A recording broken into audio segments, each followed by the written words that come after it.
Good morning student. आज हम transduction experiment देखेंगे। ये कुछ सीरीज़ ऑफ एक्सपेरिमेंट्स थे जो हम लोग अभी पढ़ रहे हैं। पहला एक्सपेरिमेंट आप लोग देख चुके हो ऑलरेडी, जो कि था हमारा ग्रिफिथ एक्सपेरिमेंट, जिसमें फ्रेडरिक ग्रिफिथ ने ये बताया था कि एक ट्रांसफॉर्मिंग प्रिंसिपल होता है जो कि एक स्ट्रेन को दूसरे स्ट्रेन में कन्वर्ट कर सकता है, राइट। जो आर स्ट्रेन था वो नॉन पैथोजेनिक था और उसको हीट किल्ड जो एस स्ट्रेन बैक्टीरियाज थे उसके साथ जैसे ही हमने उसको ऐड किया था तो एस स्ट्रेन से कुछ ऐसा एक ट्रांसफॉर्मिंग प्रिंसिपल ट्रांसफ़र हुआ था जो कि आर स्ट्रेन को भी एस स्ट्रेन में कन्वर्ट कर दिया था और वो पैथोजेनिसिटी शो कर रहा था।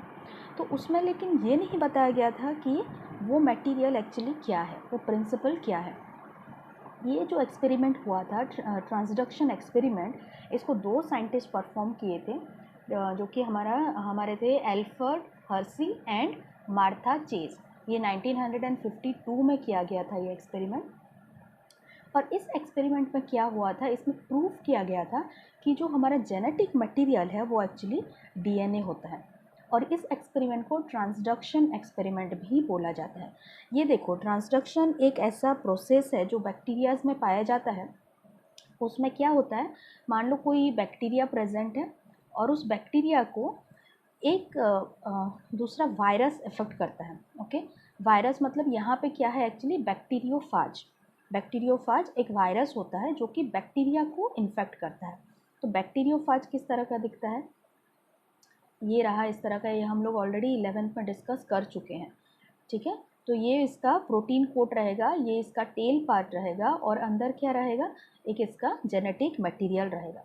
तो ये ट्रांसडक्शन एक्सपेरिमेंट क्या होता है, एक बैक्टीरिया प्रेजेंट होगा, इस बैक्टीरिया को इफेक्ट करेगा एक बैक्टीरियोफाज और कोई भी वायरस इफेक्ट करने के बाद क्या होगा, जैसे ये इन्फेक्ट करेगा, इसको इन्फेक्ट करने के बाद ये जो इसका जेनेटिक मटेरियल वाला पोर्शन है ये बैक्टीरिया के अंदर ये डाल देगा। ओके, बैक्टीरिया के अंदर अपना भी डेफिनेटली एक जेनेटिक मटेरियल प्रेजेंट होगा, इस तरह का सर्कुलर डीएनए। ओके, तो ये क्या करेगा, वायरस अपना डीएनए अंदर ट्रांसफ़र कर दिया। ये ट्रांसफ़र करने के बाद क्या होगा, इसका जो डीएनए है या फिर आरएनए है, जो भी जेनेटिक मटेरियल है इस पर्टिकुलर वायरस का, ये क्या करेगा, अभी इस बैक्टीरिया का जो डीएनए है इसके साथ ये कंबाइन कर जाएगा इस तरह का। ओके, अब ये क्या हो गया, अब ये वायरस का जो जेनेटिक मटेरियल था, अब ये जो बैक्टीरिया है इसके जेनेटिक मटेरियल का एक पार्ट बन गया। पार्ट बनने के बाद ये जैसे जैसे ये बैक्टीरिया का जो क्रोमोसोम था या इसका जो जेनेटिक मटेरियल था, ये जैसे ही रेप्लिकेट करेगा उसके साथ साथ ये भी तो रेप्लिकेट करने लगेगा, क्योंकि ये तो अभी इसके साथ जॉइन हो चुका है, राइट। तो अब क्या होगा, अब रेप्लिकेट करेगा, रेप्लिकेट करने के बाद ये जो जेनेटिक मटेरियल है ये अपना प्रोटीन बनाना स्टार्ट कर देगा। प्रोटीन क्या प्रोटीन बनाएगा, ये जो वायरल प्रोटीन है वही बनाएगा। और धीरे धीरे इस सेल के अंदर क्या होगा, इस तरह से वायरस बनने लगेंगे, ठीक है। इस तरह से ये वायरस बनने लग जाते हैं और जैसे ही ज़्यादा वायरस बनने लग जाएंगे तो क्या होगा, आइदर ये बैक्टीरियल सेल को बर्स्ट करके बाहर निकल जाएंगे, ठीक है। तो ये बर्स्ट करके बाहर निकल जाते हैं। इसको एक्चुअली ट्रांसडक्शन प्रोसेस कहा जाता है। ट्रांसडक्शन मेनली क्या होता है, जो बैक्टीरिया होगा, इस पर्टिकुलर बैक्टीरिया को एक वायरस इन्फेक्ट करेगा और अपना जेनेटिक मटेरियल जो है इसके अंदर डाल देगा, ये होता है ट्रांसडक्शन। तो यही ट्रांसडक्शन एक्सपेरिमेंट किया गया था। उसमें जो ये बैक्टीरिया लिया गया था, ये जो बैक्टीरिया है, ये कौन सा बैक्टीरिया था एक्चुअली, ये ई कोलाई लिया गया था, एस्चेरिचिया कोली। ओके, ये हमारे एस्चेरिचिया कोली लिया गया था। और ये जो वायरस है, वायरस कौन सा वायरस एक्चुअली, ये T2 बैक्टीरियोफेज लिया गया था, ये याद रखना है। T2 बैक्टीरियोफेज याद रखना, और जो बैक्टीरिया लिया गया था ई कोली उसको याद रखना है। तो देखो, ये जो हमारे बैक्टीरियोफाज है, बैक्टीरियोफाज में क्या प्रेजेंट होता है, हमने क्या देखा था कि एक डीएनए होता है, ठीक है। ये डीएनए वाला वायरस है तो इसके पास डीएनए होगा। आरएनए वाले वायरस भी प्रेजेंट होते हैं, लेकिन ये जो T2 बैक्टीरियोफाज है ये एक्चुअली डीएनए वायरस होता है। तो इसका जो जेनेटिक मटेरियल है ये हो जाएगा हमारा डीएनए, प्लस इसके पास क्या है, एक प्रोटीन कोड प्रेजेंट है। ओके, इसका मतलब हमारा मेन इंपॉर्टेंट चीज़ क्या है यहाँ पे, एक प्रोटीन कोड और एक डीएनए जो कि उसका जेनेटिक मटेरियल है। अब इन्होंने क्या किया था, इन्होंने लेबलिंग किया था। लेबलिंग का मतलब क्या होता है, कोई भी रेडियो एक्टिव कंपाउंड, जैसे कि हमारे रेडियो एक्टिव फॉस्फोरस हो गया, रेडियो एक्टिव सल्फर हो गया, हैवी नाइट्रोजन हो गए, ये सब से क्या होता है, जो हमारे बॉडी में जितने भी बायोमोलिक्यूल्स प्रेजेंट होते हैं हम उनको लेबल कर सकते हैं। लेबल करने का मतलब क्या होता है एक्चुअली, लेबल करने से क्या होगा, जिस पर्टिकुलर चीज़ को तुम लेबल कर दोगे तो वो बाकी सारे जितने भी प्रोटीन मॉलिक्यूल्स होंगे उससे वो आइडेंटिफाई हो सकता है, हम उसको अलग कर सकते हैं क्योंकि हमने उसको लेबलिंग किया है, तो उसके पास एक एक्स्ट्रा प्रॉपर्टी रहेगा। ओके, तो इन्होंने क्या किया था, लेबलिंग किया था। किसको लेबलिंग किया था एक्चुअली, डीएनए को लेबलिंग किया था इन्होंने और प्रोटीन कोड को लेबलिंग किया था। जाहिर सी बात है कि डीएनए को लेबलिंग करना ज़रूरी है। हम क्या एक्सपेरिमेंट कर रहे हैं, जेनेटिक मटेरियल डीएनए है या नहीं उसको देख रहे हैं, मतलब ये प्रूव किया गया था, राइट। तो ये जो डीएनए है इसको हमने लेबल कर दिया, तो ये डीएनए जहाँ जहाँ भी जाएगा इस पर्टिकुलर सेल में हम उसको क्या कर सकते हैं, ट्रैक कर सकते हैं, हमें पता चल सकता है। और हमने क्या किया, ये जो प्रोटीन कोड है इस पर्टिकुलर वायरस का, इसको भी हमने लेबलिंग कर दिया, तो ये जो जहाँ जाएगा उसको भी हम लोग ट्रैक कर सकते हैं। तो अब देखते हैं कि लेबलिंग किस तरह से किया गया था। देखो, 2 कल्चर मीडियम लिया गया था। कल्चर मीडियम के बारे में ऑलरेडी मैं बता चुकी हूँ 11th में, अगर तुम लोग को याद हो तो ये जो कल्चर मीडियम हुआ करता है ये कैसे होता है, एक कल्चर प्लेट लेते हैं, इस तरह का एक कल्चर प्लेट होता है, इसमें क्या होता है, न्यूट्रिएंट मीडियम लेते हैं जिसमें कि क्या होता है, बैक्टीरिया को ग्रो किया जाता है, राइट। तो पहला कल्चर जो था उसमें सबसे पहले बैक्टीरिया या वायरस कुछ भी हम लोग ग्रो कर सकते हैं, तो ये जो बैक्टीरियोफाज है इसको हमने क्या किया, ग्रो किया इसमें। लेकिन यहाँ पे जो कल्चर मीडिया लिया गया था, इस कल्चर मीडियम ने हमने क्या किया कि सल्फर का कुछ रेडियो एक्टिव मॉलिक्यूल्स लिया गया। Okay, radio active isotopes, radio active isotope sulphur का क्या होता है, सल्फर 35 जो है वो होगा हमारा रेडियो एक्टिव आइसोटॉप। तो हमने जैसे ही ये यहाँ पे जितने भी कल्चर होगा वो वहाँ पे जितने भी बैक्टीरियोफाज बनेंगे डेफिनेटली उसमें प्रोटीन बनेगा, प्रोटीन कोड तो ज़रूरी है ना, एक बैक्टीरियोफाज से दूसरा जब बैक्टीरियोफाज बनेगा तो उसमें ये प्रोटीन कोड तो ज़रूर होगा। और ये जो प्रोटीन कोड होते हैं उसमें प्रोटीन किससे बना हुआ होता है, एमिनो एसिड से बना हुआ होता है। तो ये जो एमिनो एसिड्स होते हैं हमारे, कुछ एमिनो एसिड्स ऐसे होते हैं जिनके पास सल्फ़र प्रेजेंट होता है, उनको बोलते हैं सल्फ़र कंटेनिंग एमिनो एसिड्स। और ये अमीनो एसिड होगा actually sulphur containing amino acids होगा। और ये जो सल्फ़र कंटेनिंग एमिनो एसिड है, मतलब क्या हुआ कि जो एमिनो एसिड बनने के लिए क्या चाहिए, सल्फ़र चाहिए। ओके, तो ये जो सल्फ़र है ये कहाँ से आएगा, ये जो मीडियम यहाँ पे है, डेफिनेटली ये जो वायरस जब सल्फ़र बनाएगा तो इसी मीडियम से ही सल्फ़र लेगा। अब सल्फ़र कौन से फॉर्म में है, रेडियो एक्टिव सल्फ़र है, तो यहाँ से जो भी एमिनो एसिड बनेगा सल्फ़र वाला उसमें क्या हो जाएगा, हमारा रेडियो एक्टिव आइसोटॉप जो है वो आ जाएगा, राइट। तो ये 2 एमिनो एसिड्स के नाम है सिस्टीन एंड मिथियोनिन। ये 2 एमिनो एसिड्स जो होते हैं वो सल्फ़र कंटेनिंग एमिनो एसिड्स होते हैं जो कि ये जो बैक्टीरियोफाज है इसके प्रोटीन कोड में पाए जाएंगे। तो अब ये सिस्टीन और मिथियोनिन जो बनेंगे उनके पास क्या होगा, radio active sulphur molecule present हो जाएगा। ओके, सेकेंड कल्चर में क्या किया गया था, इसी तरह से एक और कल्चर प्लेट लिया गया, उसमें क्या हुआ, मीडियम देंगे, और इस मीडियम में क्या किया गया, रेडियो एक्टिव सल्फर के बजाय अब उन्होंने क्या किया, रेडियो एक्टिव फॉस्फोरस को लिया। रेडियो एक्टिव फॉस्फोरस जो होता है वो क्या होता है, फॉस्फोरस का 32 जो आएगा T32 वो होता है रेडियो एक्टिव मॉलिक्यूल। ओके, तो देखो फॉस्फोरस कहाँ पे यूज़ होता है, सोचने वाली बात है। फॉस्फोरस यूज़ होता है हमारे न्यूक्लियोटाइड्स में, अगर तुम लोग को याद हो तो न्यूक्लियोटाइड्स में क्या प्रेजेंट होता है, तो बेस होता है, शुगर होता है और फॉस्फोरस मॉलिक्यूल्स प्रेजेंट होते हैं। तो ये जो रेडियो एक्टिव फॉस्फोरस मॉलिक्यूल है ये कहाँ चला जाएगा, न्यूक्लियोटाइड में चला जाएगा। मतलब जब डीएनए सिंथेसिस होगा इस पर्टिकुलर बैक्टीरियोफाज का, तब क्या होगा, ये जो फॉस्फोरस मॉलिक्यूल्स है तब डीएनए में इनकॉर्पोरेट होना स्टार्ट हो जाएंगे। इसका मतलब ये जो सेकेंड कल्चर बना, इस सेकेंड कल्चर में क्या होगा, जो रेडियो एक्टिव फॉस्फोरस मॉलिक्यूल्स हैं वो सारे के सारे यहाँ पे लेबल्ड हो जाएंगे, मतलब डीएनए में। यहाँ पे मैंने अलग ब्लू कलर से इसको मार्क किया है, तो इसको ध्यान देना कि ये जो ब्लू कलर मार्क हुआ है ना, ये मार्क इसीलिए हुआ है क्योंकि ये वाला पोर्शन है हमारा रेडियो एक्टिव फॉस्फोरस से लेबल है। और यहाँ पे जो है देखो प्रोटीन कोड को मैंने रेड से मार्क किया है, वो इसीलिए क्योंकि यहाँ पे सल्फ़र, रेडियो एक्टिव सल्फ़र जो है ये बाहर लेबल्ड है, अंदर ये नहीं गया है। हमारे पास 2 तरह के बैक्टीरियोफाज और वायरस मिल चुके हैं, जो कि एक है जहाँ पे कि हमारे प्रोटीन कोड लेवल्ड है और दूसरे में क्या है, डीएनए लेवल्ड है। ओके, ये 2 हमारे पास अभी मिल गया है। अब चलते हैं मेन एक्सपेरिमेंट में। जो मेन एक्सपेरिमेंट था उसमें 3 स्टेप्स थे। जो 3 स्टेप हुआ करते थे हमने ऑलरेडी थोड़ा सा यहाँ पे डिस्कस किया था। सबसे पहले क्या होता था, ये जो एक्सपेरिमेंट था यहाँ पे, ये मैं इसमें क्या हुआ था, सबसे पहले एक बैक्टीरियोफाज आया। बैक्टीरियोफाज आने के बाद ये क्या किया, एक बैक्टीरिया को ये इन्फेक्ट किया, राइट, इसके ऊपर आ गया। इन्फेक्ट करने के बाद अब क्या हुआ, अब यहाँ पे जो जेनेटिक मटेरियल था इसका, ये जेनेटिक मटेरियल कहाँ चला गया, अंदर चला गया बैक्टीरिया के अंदर। मतलब इसको क्या बोलते हैं, एक्चुअली ब्लेंडिंग बोला जाता है। अंदर चला गया, ओके।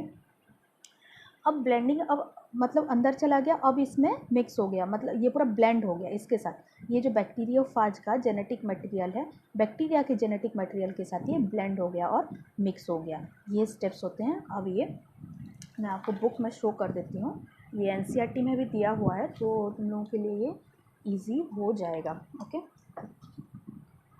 तो अब देखो यहाँ पे इस एक्सपेरिमेंट को ब्लेंडर एक्सपेरिमेंट भी बोला जाता है। तो सबसे पहले ये है हमारा बैक्टीरियोफाज, ओके।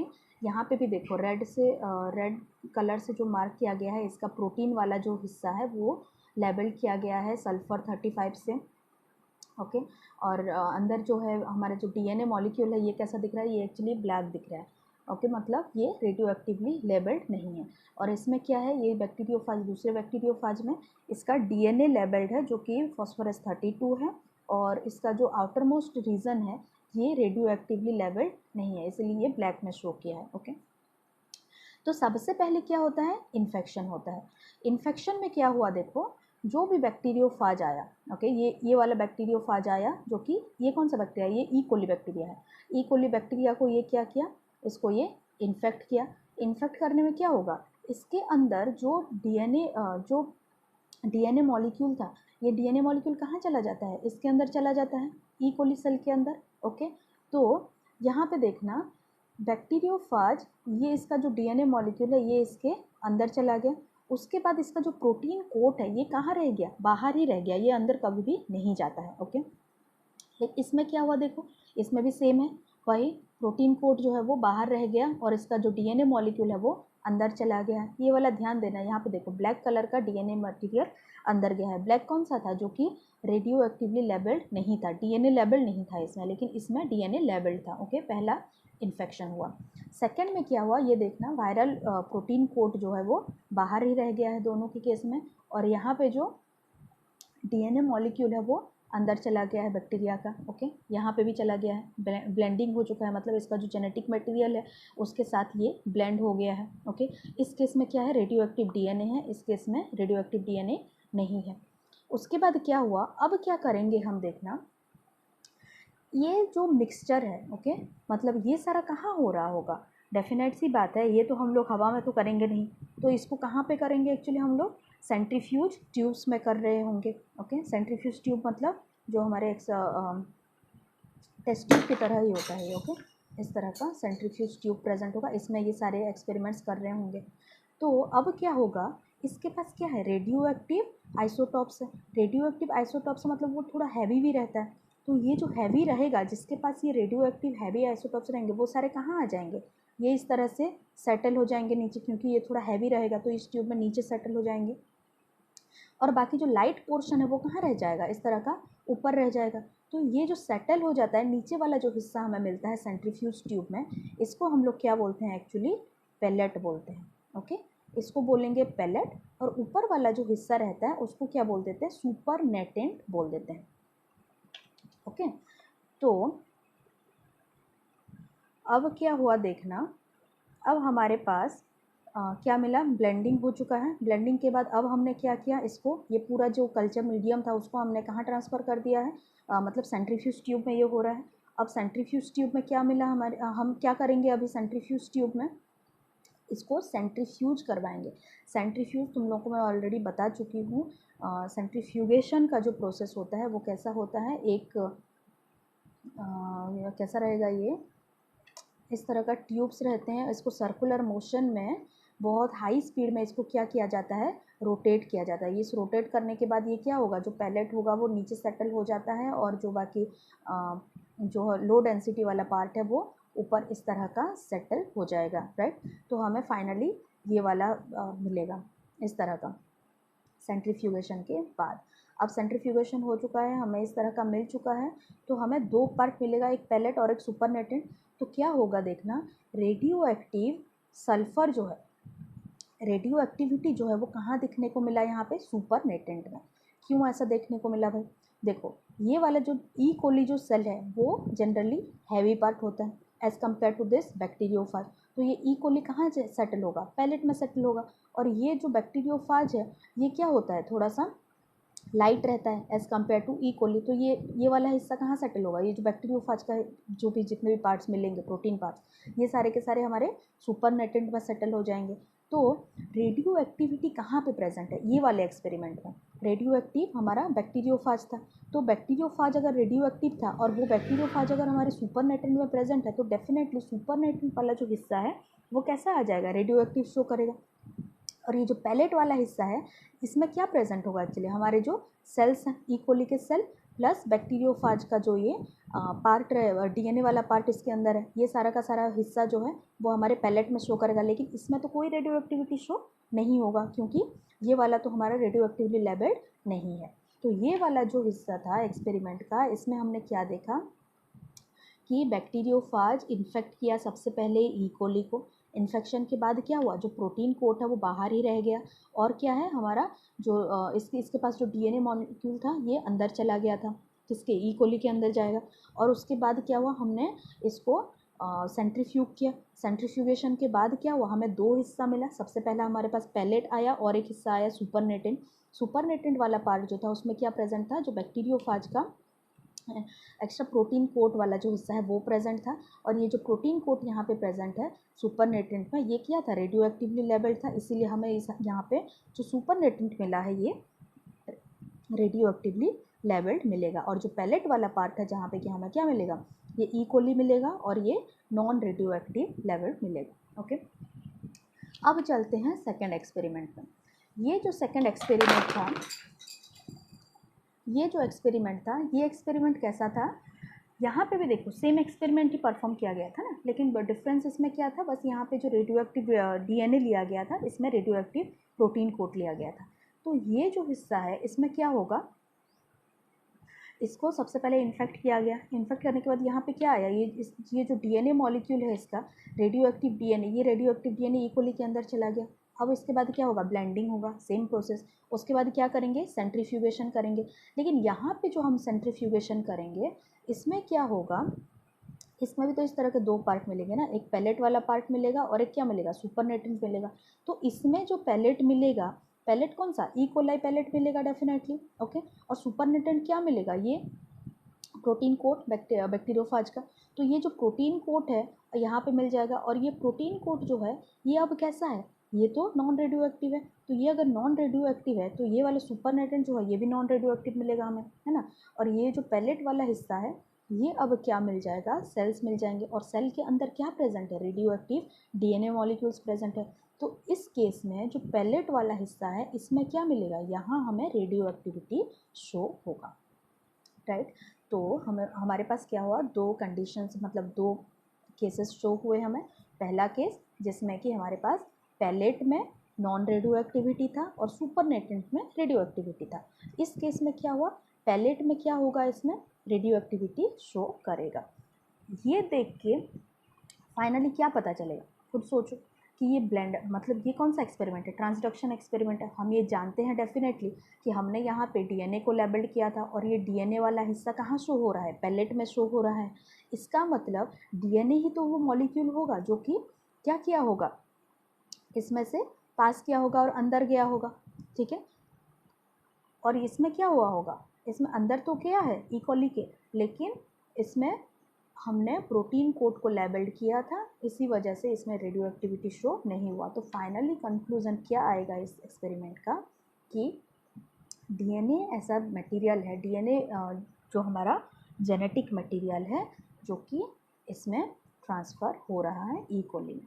इसके बाद क्या होता है देखना, सिर्फ एक ही बैक्टीरिया मतलब एक ही ई कोली तो प्रेजेंट नहीं होगा ना। इसके बाद जो हम लोग कल्चर प्लेट लेते हैं इस तरह का, पहले क्या हुआ, ये जो बैक्टीरियोफाज है ये इन्फेक्ट हुआ, कुछ ई कोली को इन्फेक्ट किया। उसके बाद क्या होगा, वो ई कोली रेप्लिकेट भी तो होंगे, ई कोली रेप्लिकेट 20 मिनट्स में हो जाते हैं, तो जब रेप्लिकेशन होगा ई कोली का तो बहुत सारे ई कोली सेल भी तो बनेंगे। मान लो कि पहले 2 ई कोलाई सेल थे जो कि इन्फेक्ट हुए थे, इनके अंदर radio active DNA molecule present था। अब 20 मिनट के बाद ये फिर से रेप्लिकेट करेंगे, रेप्लिकेट करने के बाद ये कितना हो जाएगा, 4 हो जाएगा। समझ में आ रहा है? तो ये जो 4 हो गया, 4 हो गया, फिर इस तरह का 8 बनेगा।